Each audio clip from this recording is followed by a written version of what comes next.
Yeah. Pro Fan Sports Podcast. Let's get it. Pro fans, tune into the program. Every single week, get the dope, fam. Sean on the mic, very flat too. Keep you updated, that's what we do. Pro fans, tune into the program. Pro fans, tune into the program. Pro fans, tune into the program. Every single week, get the dope, fam. Yo, what to do, everybody? It's your boy, John Altidor with Pro Fan Sports Podcast, back at you with another one. My boys, Vlad ain't here tonight, but I still got Barry, and today we got a special guest. You know, you can see him on the Garden Report on CLNS. Let's go. You know, you probably see him every other night, you know, on YouTube doing his thing. Jimmy Toscano, sorry about that. Thanks for coming on, brother. Hey, thank you guys for having me. It's been a long time coming. I'm happy to be here. Yes, we figured it out. We finally, you know, got you. You guys are hard to you know, get a hold of. You know, you see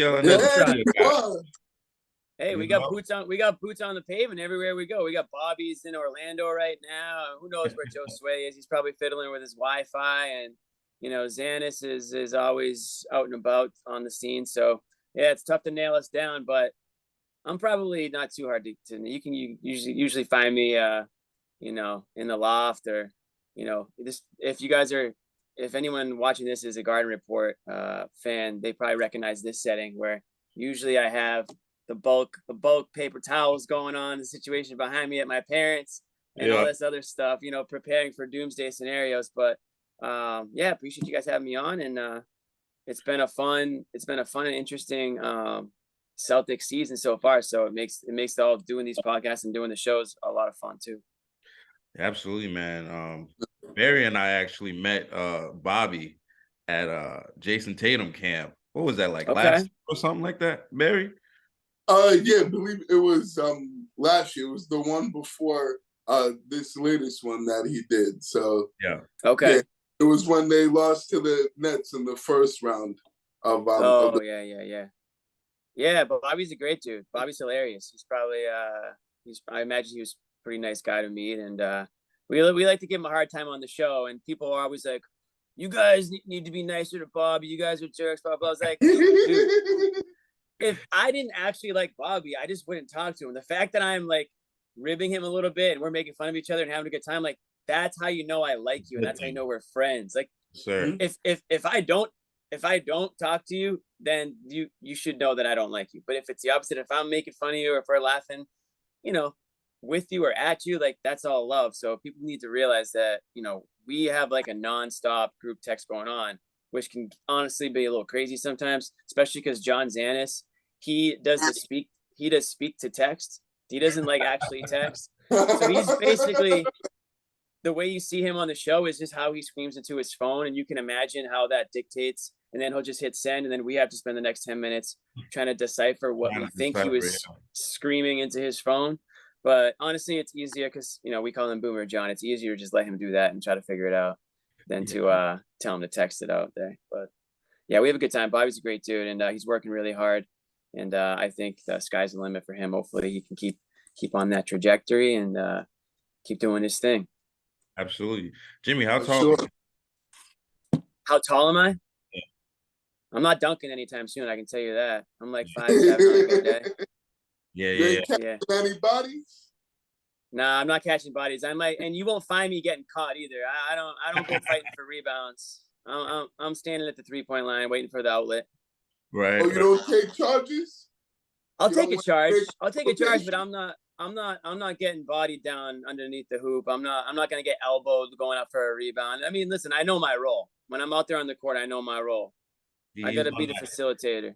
He's on that Peyton Pritch, you know. Exactly. Yeah. I mean, I can't say I'm hitting at that clip that he's hitting at behind the 3-point line, but I'll still take the shots. Yeah. I'll make the extra pass. I think I'm a good team player, but no, you won't find me. You won't find me in the circle. Let's put it that way. For sure, man. You know, I asked you that because, you know, we watch you guys on CLNS Media all the time, and you know, there's no way you can tell like people's heights on the show. And I remember when we met, you know, Bobby, I'm like, holy shit, this Bobby's tall. He's tall. I'm like, Bobby, so I put oh, it this I'm way. what surprised. the hell? You Put it know? this way. I don't want to do a stand. I don't want to be like doing a stand up next to Bobby. Like I'm trying to find a way to do that, like on a stool or like sitting down somewhere, because he will just step on me for sure. That's hilarious. Yeah, for sure. That caught me by surprise enough. God, when I saw how tall You can he still was. body Oh, him though. You can still back him down. He's got to put a little weight on. I see him. He's at the gym now. He's putting on some muscle, but I think I can still get him. you still think you can go by him and take him to the rim? I know I can. I know I can blow You can by go him. by I him. know I'm quicker. Yeah, for sure. Sure, man. You know, Jimmy, like you said, man, you know, Celtics season has been pretty fun, you know, around these parts. I remember last year, you know, it wasn't so much fun. You know, it was starting to turn around now, I believe. Last Exactly. It's season, been like a year. you know, and since then, man, it's like we've made a full turnaround. You know, we hit it full tilt going into the playoffs, and we started right back where we left off from last year. Not as good as we were defensively, but you know, Right.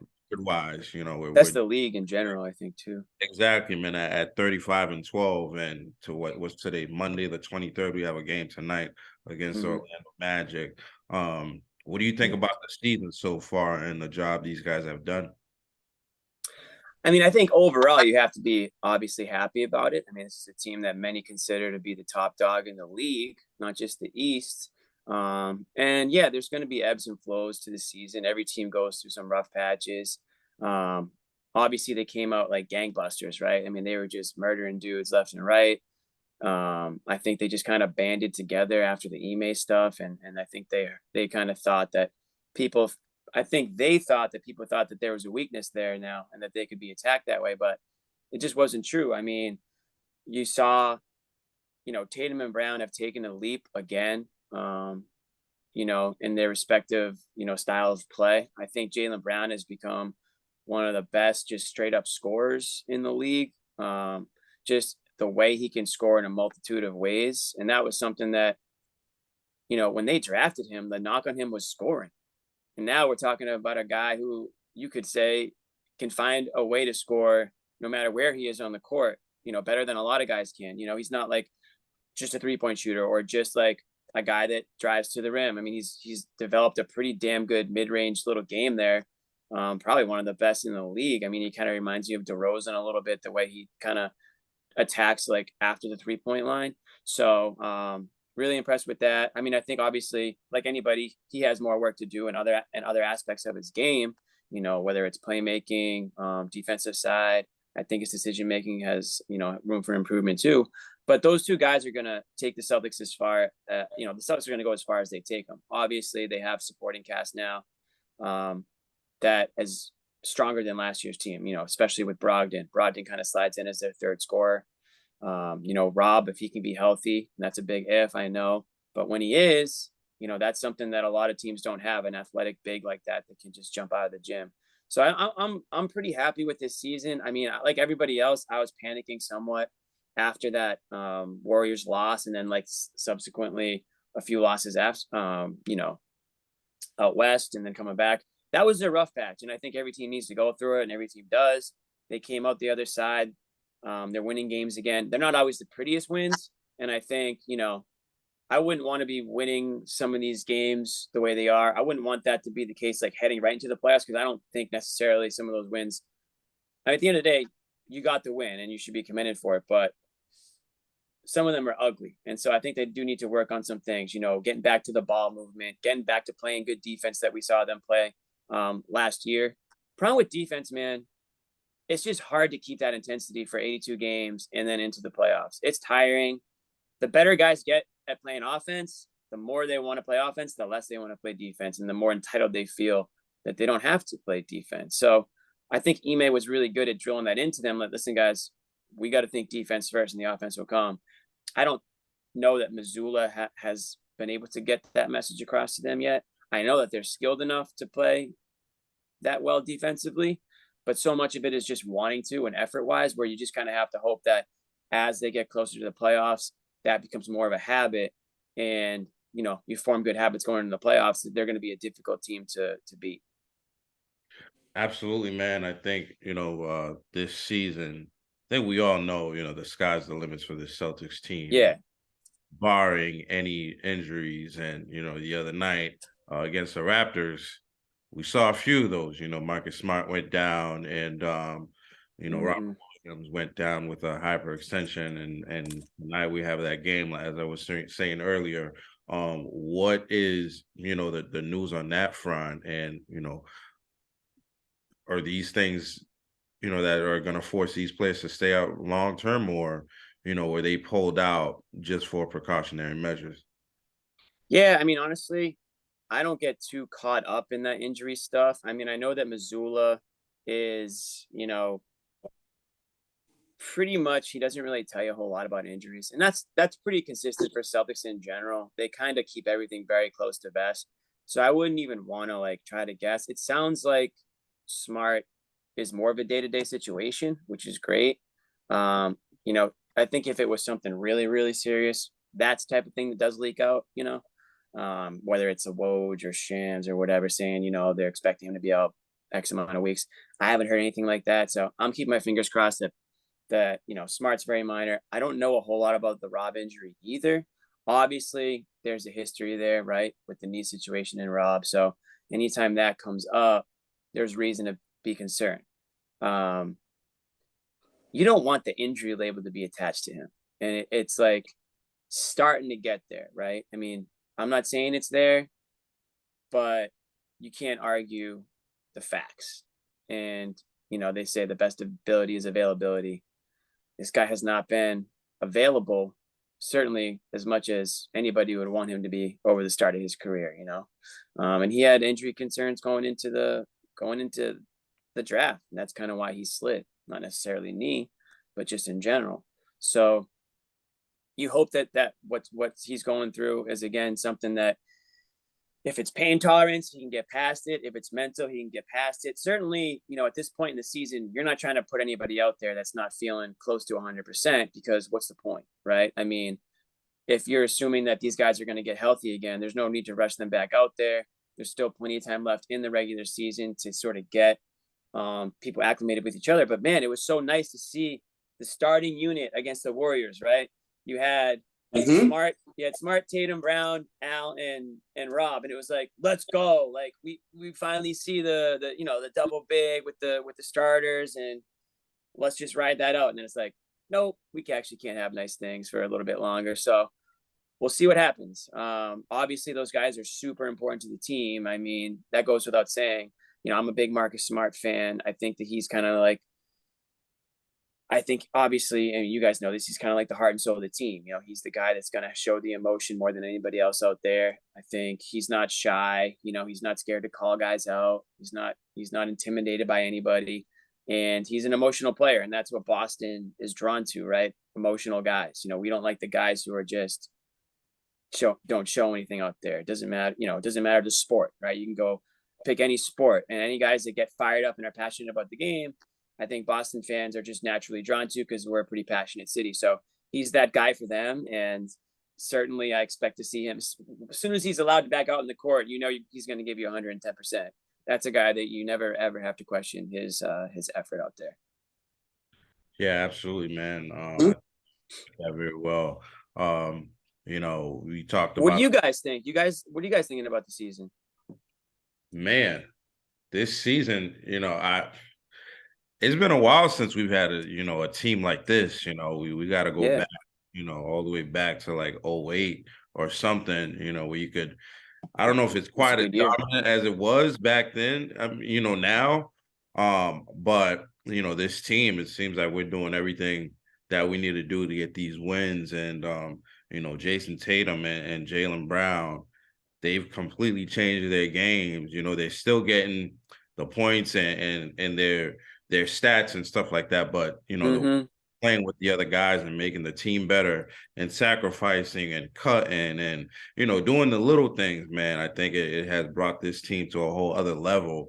And I'm glad they figured it out, because as we're in Boston, some things are not going well. We're talking about trade this guy, trade that. Trade machine gets fired up. Yeah. Jesus Christ, man. And I think shout outs to Danny Ainge, because he He stuck, held firm. he held firm for a long time, and wasn't budging. When guys like Kawhi Leonard was out there, he's like, nope. Anthony Davis, he's like, nope. So Yep. it's Ben really a treat to Simmons. see Ben Simmons. Oh my God, can you imagine? Can you God. imagine what Oh happened Lord. there? Oh man. He Even wouldn't be able to Kevin handle Durant, man. Boston. No, He couldn't handle the Celtics No, fans, Ben no. Simmons. He couldn't play for him. You no know, chance. even Kevin Durant coming in, being somebody they were talking about trading Jaylen Brown and stuff like that, and Yeah, those guys. Durant's had a hell of a year too. Yeah, he is, but still, I'm like, man, I think I love those two guys and what they're doing together. The best. Yeah, I think at this point you obviously you ride it up with these guys as long as you can. You gotta find a way to get Jaylen Brown to re-sign. I think assuming he wants to re-sign here. I don't know why he wouldn't personally, but I don't know what's going in his mind either. So I think if they can win the championship this year, I don't know why they wouldn't want to bring the band back together and be the next Warriors, right? Try to three-peat or whatever it is you can do to go down in Celtics history, right? It's a long storied franchise, and every NBA player I imagine would love to make their mark in some fashion in that sense. Yeah, no, for sure, absolutely. I've been very impressed with this team. I thought that with the ending to the off season that they had as bad as it was, that they were gonna start off slow and struggle a little bit, due to the changes that were made and happened just in a short period of time, like right before the season and at the end of training camp, right before they got into camp. It was like a week before, and I thought that was gonna slow them down and catch them off guard where they wouldn't play as well at the beginning of the season, but they just started hot right out the gate and like just were blowing teams out left and right. Like even teams that were good teams that made the playoffs and had a good season last year and are competitive, respectable teams. They what I'm saying, just couldn't hang with the Celtics. And I'm like, damn, is this team really that good? Like, have we gotten that much better? And has that, finals loss really motivated us that much, to the point where they're playing, more hungry and more angry, more locked in and focused. And I think for a good amount of this season, you can certainly say that's been, the case. I like, how, like you guys said, this team's really playing together. I'm not, from time to time, you're seeing, the ISO ball and the hero ball and the lack of, ball movement and stuff like that, but you're not seeing it to the extent and degree that you were seeing it, previously in the previous years and stuff. It's not becoming too, it's not a reoccurring and ongoing issue where it's like they're losing game after game after game, right? Because of that. So I like how they, the Jays are, trusting their teammates, trusting the guys around them even more, and guys are, are being able to, play well and gain the Jays' trust even more, with since they're stepping up when they need to and they get their opportunities and making plays. Certainly the Jays are both playing at a MVP level, particularly Tatum. I mean, guys, I think Bishop, I don't know if you guys think. I think he's pretty much definitely a top 5 player in this league, and and arguably the best scorer in the game. And I think Jaylen Brown's not far from that. I think he's definitely in the top, I would say 15. I think a little bit outside the top 10, but he's creeping closer to being that top 10 player and and that elite all-star caliber player that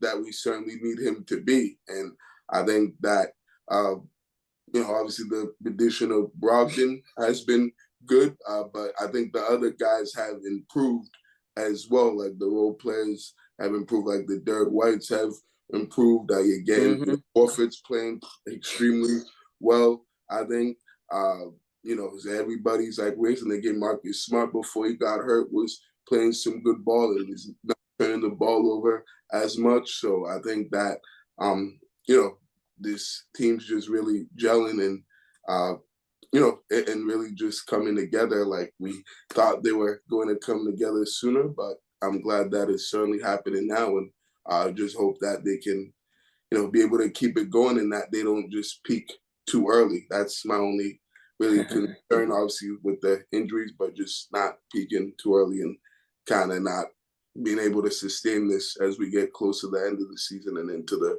playoffs. That's really the only concern that I have, but I think they'll be all right and just fine as long as they stay healthy. Yeah, absolutely, man. This team's just on a roll, and last year I think the big thing we talked about, throughout the playoffs, we had like a 8-man rotation maybe in the playoffs, 8 men. And we got guys that are performing on the bench, Brogdon. Obviously we got Grant out there. One guy that hasn't had the biggest role but seems to be stepping up whenever we need, is Peyton Pritchard. Without him the other day, I don't think we win that game against the Raptors. Well, what does it say about Peyton Pritchard and how he's always ready, to do what he has to do to help the team? Yeah, man, it's a testament to who he is. This is a guy that you can just tell first of all, you can just tell that he's just eats, sleeps, and dreams basketball, 24/7. It's probably been the case for him since he was since he could probably dribble. Never was the biggest guy in his team. Always had to work hard, prove people wrong, never doubted himself. Probably the hardest working guy in the gym all the way up through, till he got to the Celtics, right? I'm not saying he's not the hardest working guy now, but everyone's the hardest working guy once you get to the NBA. Point being, this guy prepares like he's going to play 30, 40 minutes a game. That's how he prepares. And that's how you have to prepare in order to be ready for anything in life. You just have to put yourself in that position. What do they say? Preparation plus opportunity equals success. So if he's prepared, he gets that opportunity, he believes he's going to be successful. If he goes around acting like, oh, I'm probably going to get a DNP-CD tonight, I'm not going to put extra shots up, or I'm not going to do this, then guess what? You probably will be a DNP-CD because nobody thinks that you're putting the work in. No one thinks they can trust you. So listen, he's been hot and cold this year. He went through a pretty rough stretch too at points this season, but I think a lot of it had to do with the fact that he wasn't really getting an opportunity either. It's hard to just come off the bench cold and expect to contribute.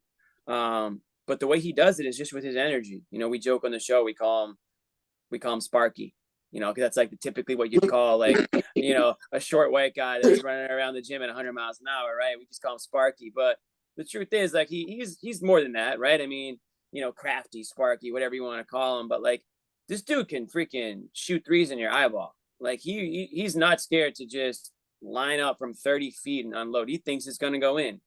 And that's the mentality that you have to have. So him being able to contribute, with Smart going down, or in a situation where Derek White can't find the ocean, which that has happened before.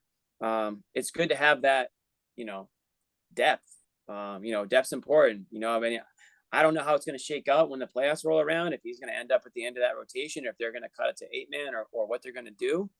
But I think he's proven that he can play in this league, at the very least. So, we've seen it with other guys, whether it's, Romeo in San Antonio, or a guy Neesmith in Indiana. These guys get on a team that maybe has lower expectations. They get more playing time, and all of a sudden you're like, wait, why'd we trade him, or why'd we get rid of him? So exactly. I can see that situation with Richard too, if it doesn't work out because it's a numbers game. But the dude can straight up score, and that's the most important thing in the NBA. Me and John always joke about it. Like, you need to be good at the one thing at the end of the day is scoring. And if that's your one thing, then teams will always find a place for you in this league. So I think there's situations where it's definitely useful to have him. and obviously situations where, you know, there's other players that, you know, they probably are going to lean on a little bit more, defensive situations, things like that. But the Duke can score in bunches, and sometimes you just need quick points, like, you know, like Isaiah Thomas used to be able to do, right? Just go in there, and all of a sudden he just drops, you know, 7 points out of nowhere, you know, or 8 points through 2 threes and a whatever, a layup or something. So he's been huge for them, you know, in certain spots. And I think, what was it, last game, Toronto? I mean, that was big. Yeah, absolutely. Yeah, it sure was. And I know John loves hearing that, because that's John's guy right there, Peyton. It's like my claim to fame on the show. You know, we did a podcast, you know, when we drafted him, and I was like, Yeah. you guys watch out for Peyton Pritchard. He's Really, he always looked like he, yeah. I you know, I watched the highlights, but it, you know, everybody got highlights, you know, Sure. but I think sometimes you see a player and it's like, this guy is ready for the moment and he's not scared. That's what I usually look for. I'm like, this dude could ball, you know, and I've seen him, you know, in pickups and the pro AM, you know, leagues and things like that, playing against stars and not being scared. And I'm like, yo, this kid, you know, with the right opportunities, he's gonna get the confidence. Yeah, he has that confidence, and he just doesn't stop, man. And you know, just seeing him dribble the ball till his fingers bleed, it's like, this kid's he's crazy, you know. Yeah, I think him being a senior when they drafted him, he was more ready to contribute earlier on. You know, sometimes they fall in love with you know, the athletic freshman that, you know, hasn't proven anything, and it turns into a project, you know. And he came in kind of into the league more polished, and, you know, was able to sort of crack that, you know, end of rotation spot. It's a crapshoot when you get to the end of the first, you get to the second, you know, you're hoping for the best, but you're not really. I don't know how confident or how much you're really relying on these guys to contribute at any point. You hope for the best, and obviously it's based on some level of scouting, but I think you got to tip your cap to the Celtics on that pick, because that was a late pick, a late first pick. And a lot of people, I mean, aside from John, not a lot of people had their eyes on Peyton Pritchard. So, you know, it was good for them to make that pick, and he's been able to contribute. We'll see if he is somebody. I know that a lot of people are clamoring for the Celtics to make a trade. Right. I'm wondering, you know, if he would be a player included in a trade like that, if they were to do that.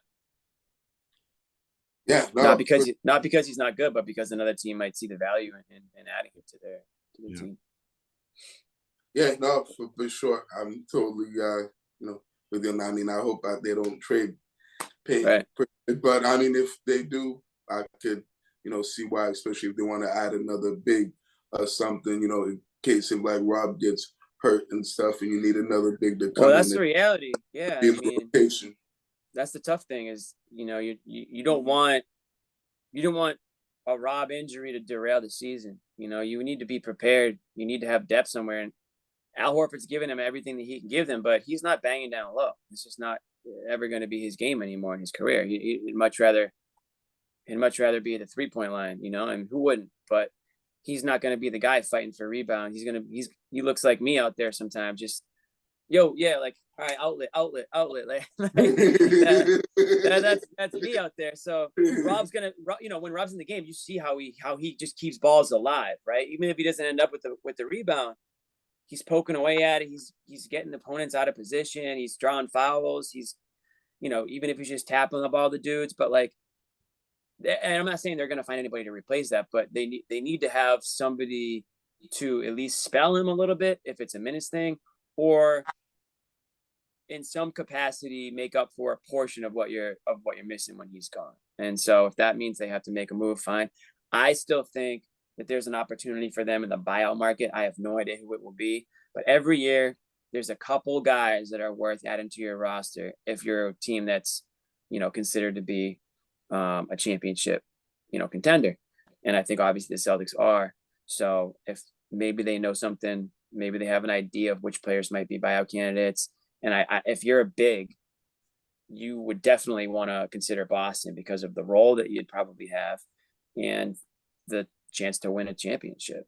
So I don't know if, you know, Jakob Ertl and Spurs, I don't know if they'd be willing to trade multiple picks for him when maybe they say, well, let's just wait and see if somebody at half of his, maybe it's half of what he's capable of, but for zero cost, as opposed to really sacrificing or trading, a couple firsts or a couple pieces that you might want to hang on to. Yeah, no, for sure, absolutely. I totally hear what you're saying on that, and we'll see what happens on with that situation with Rob Williams goes along. Just did want to ask you an NFL question. I know you've been saying you follow the NFL. And I've been following, yeah, like the rest of us. Right, I'm sure you watched NFL playoff games as most of us did. What were your thoughts on those games this weekend, and what are your predictions for the championship weekend next weekend? Who do you think is moving on to the Super Bowl in Arizona? Yeah, well, I gotta say that I'm pissed at the Cowboys because I lost a couple bucks in the Cowboys yesterday. Ooh, Dak just let me down, man. Dak let me down. You should know better than that to put money I know. on the Cowboys in the playoffs. You know what they do in the playoffs. Did you see how good Dak looked against the Bucs, though? He looked like the best quarterback in the last decade against the Bucs. He was running all over the place. He was making the right decisions. He was completing passes like on the run. I was like, dude, if this Dak shows up in San Francisco next week, Cowboys are going to roll. Well, folks, that Dak did not show up. And we know how good the 49ers defense is. They're good, but like that was a very winnable game. Yes, the Cowboys just had to play okay. It was. Dak threw 2 picks. He threw a red zone pick. Like they gave the game away. That freaking kicker still couldn't kick the extra point, which I think that messed with things. Like Cowboys screwed me over, so I'm done with the Cowboys again. Like the rest of the world, all the videos coming out today with Cowboys fans like punching a hole through their TV. That's always like a nice yearly video that we get to watch. Every year. I'm riding with the Eagles in the NFC. I think the Niners. I think at some point Purdy's gonna lose. I just don't have complete faith in him. I'll take Hurts over Purdy. And then in the AFC, I'm rolling with the Bengals. I think Burrow's a beast. I just think Burrow is a killer. Yeah, and like I feel like Burrow's he's like a winner. He's just a gamer. Like he just shows up. You can kind of count on him. I did have the Bengals yesterday over the Bills. I know the Bills were kind of like America's team with everything that was going on, but they were playing pretty badly like the last month. I mean, they barely beat the Patriots. That should tell you how bad that they've been playing. Talk about a bad team. Kickoff returns for a touchdown. Beat the Patriots. Barely beat the Patriots. They almost blew it against the Dolphins. They were razor wins here. So Bengals kind of made it look easy, to be honest. But those are gonna be my 2 picks for the Super Bowl, and that would be a fun Super Bowl. I think Eagles fans are obviously crazy, and they're always fun to see in a big game. But it was interesting. It was I would say I was a little bit underwhelmed with the NFL year overall this season. A lot of injuries, a lot of quarterbacks that were in and out of the lineups. I thought the product was lesser than it's been in past years. I mean, it's the NFL. It's always going to dominate the media scape and everything regardless. But, I just thought in general, NFL could have been a better product. And obviously we all know how the Patriots struggled this year, which isn't always fun, is never fun to see. But it sounds like hopefully they're going to get their coaching staff in some order here. And that would be a good start, I guess, right? We can only hope. We can only Seriously, hope. Man. So they got a quarterback situation too. Interviewing for an offensive coordinator, for legit offensive coordinator, people who are actually qualified and have the credentials and the experience to be an offensive coordinator and actually coach and run an offense, not just some defensive guys that have no experience whatsoever, and just because they're Belichick boys and friends and they just want to throw them in that position and just say, hey, would you like to be the offensive coordinator? Sure, why not? I'll do it. Yeah. I'm looking for a job. Sure. I'll coach Mac Jones. Yeah, and then you can see the players, at least this year, the players and the coaches were not on the same page. It seemed like there was a lot of it was a lot of infighting. It felt like, and we know that Well, a Mac lot of seemed to have disconnect, right? yeah, Dysfunction. huge disconnect, dysfunction, all that stuff. Felt like Mac, based on the reports, and I'm only going by the reports like you guys, but it sounded like he was not a fan of the play calling, on multiple occasions. I'll say this, Gerard Mayo, they need to do everything they can to keep Gerard Mayo on that staff. I think he should be the next head coach of the team when Belichick decides to hang him up. He's a super smart guy. He's a super nice guy too. That's besides the point, but he's got his ish together and he understands football. I think players respect him, which is a huge thing now. And I think he understands players. Being a former player not that long ago, I think he can connect to some of the younger guys a lot easier than some of these older coaches probably can now. I mean, you guys know it, like kids today, not to sound like a boomer, but kids today are a lot different. They're wired differently than 10, 20 years ago. Yeah. So that all plays into how they're going to take coaching, right? So I think Mayo might have a good understanding of that. And that's not going to happen this year. It probably won't even happen next year. But if they keep him in the system, that's a guy that you can kind of groom into being the next head coach, and that's important in football. I think coaching is actually important in football more than it is in all the other sports. I think you could plug in, basketball coaches and hockey coaches and baseball managers a lot easier than you can football. So, and obviously quarterback is right there, and the whole Mac situation.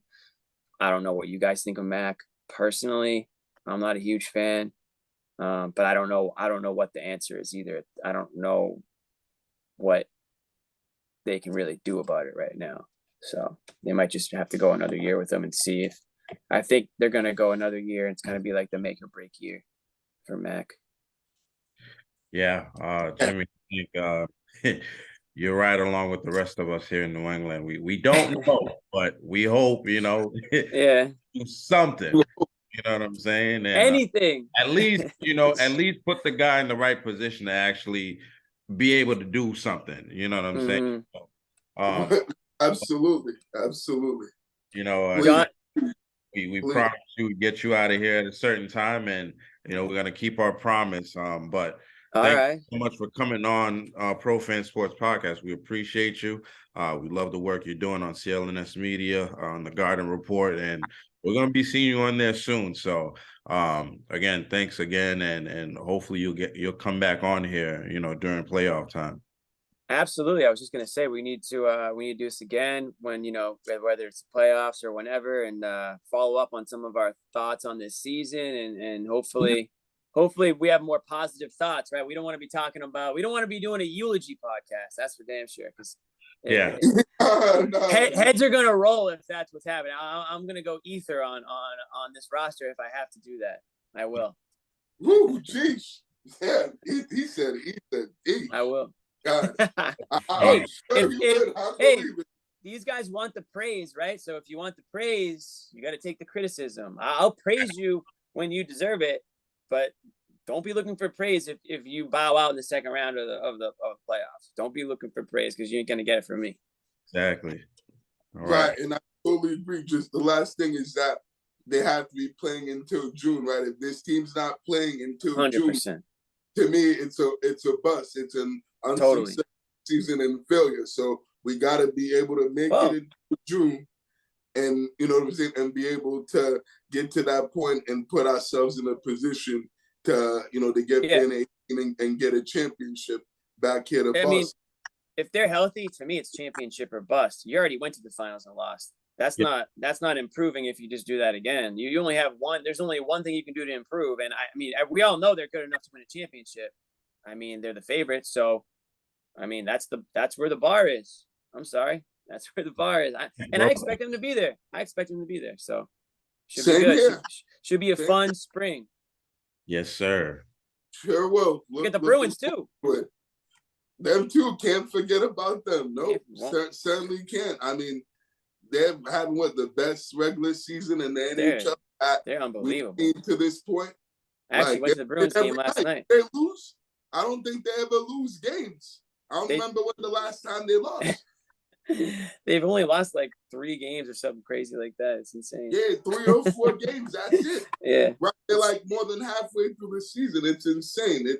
It's remarkable what they're doing. It's just like that's right. They might win the rest of the way. I just hope that they don't choke in the playoffs now, because that's the same thing. Yeah. History of choking in the playoffs and coming up short and falling in their faces when, once the playoff time comes around. So I hope that's not the case this year, and that they can actually get it done this year and win a championship. Because now with them playing the way they're playing in the regular season, they got to win the cup this Same year. deal. Really, last year, you're going to see with this older core that they have. So they got to make the most of it and bring the cup back to Boston. Yeah, I think the difference between the Celtics and the Bruins is that everyone kind of expected the Celtics to be in the position that they're in. Nobody expected the Bruins to be even really be a playoff team, really. True. I mean, we're talking about even making the playoffs, and now they're running away with the best record in the league. So yeah, and honestly, like, I don't know if you guys have followed them or go to the games, but I went to the game last night. You could just tell that they just connected. Like, their pass, like, everyone's on the same page. It seems like they love playing with each other. The goalies are unbelievable. And like, the goalies, as we know, Tim Thomas carried the Bruins that when the year they won the Stanley Cup. The goalies are very, very, very, very extremely important in the playoffs. So I'm pretty confident in their goalies. Like you said, the sort of last hurrah with Bergeron and some of the other guys in that team, Krejci, those guys. But honestly, Bergeron's playing so well, he could probably play another 3-4 years anyways if he wanted to. So it's exciting times for sure in Boston. Yes, sir. Well, Jimmy. Wow, good times having you on the podcast. This was fun, man. We'll definitely have to have you back again. Absolutely, guys. For playoff time. But when the playoffs come around, we'll definitely have to have you back again for sure, man. So sounds good. No, appreciate it. It was appreciate it, fellas. Take care. And having you on here. So, my man, salute to you. Much respect. Thank you, guys. Take care. You too. Yep. See you later on the Garden Report tonight. Yeah, that's right. Good? Yes, sir. Yeah, we're all good, man. Good to go, Jimmy. Thank you, man. Awesome. Appreciate it. Thank you guys so much for having me. This was a lot of fun. Yes, sir. Glad we got it sorted out. Certainly. Absolutely. All right, we'll keep in touch. We'll chat on Twitter or whatnot, all right? For sure, man. Sounds good. Have a good night, man. Yeah, you too. Have a good night, Jimmy. You too. Yes, sir. And there you have it, man. Jimmy's a good guy, man. He had some things he had going on tonight, but he still made the time to come in and do Pro Fan Sports Podcast tonight. He's great on the Garden Report with the rest of the guys over there on CLNS Media. Make sure you guys are watching them on YouTube. You subscribe to the Garden Report on CLNS Media. Make sure you're following Jimmy as well on Twitter. He's on Twitter, and that's at Jimmy_Toscano. So go ahead and go do that right now. Make sure you're following us on social media as well. It's at Pro Fan Sports on everything except for Instagram, and that's at ProFans_sports. Make sure you're liking, subscribing, commenting, sharing the video on YouTube. Make sure you push that black button, man. Subscribe, man. That's how you help support and push us to the next level. And Vlad, we wish you could have been here tonight. We'll catch you another time, and hope everything's good. Until next time, y'all. We out of here. Peace out. Have a good week, everyone. See y'all next week. Thanks for watching.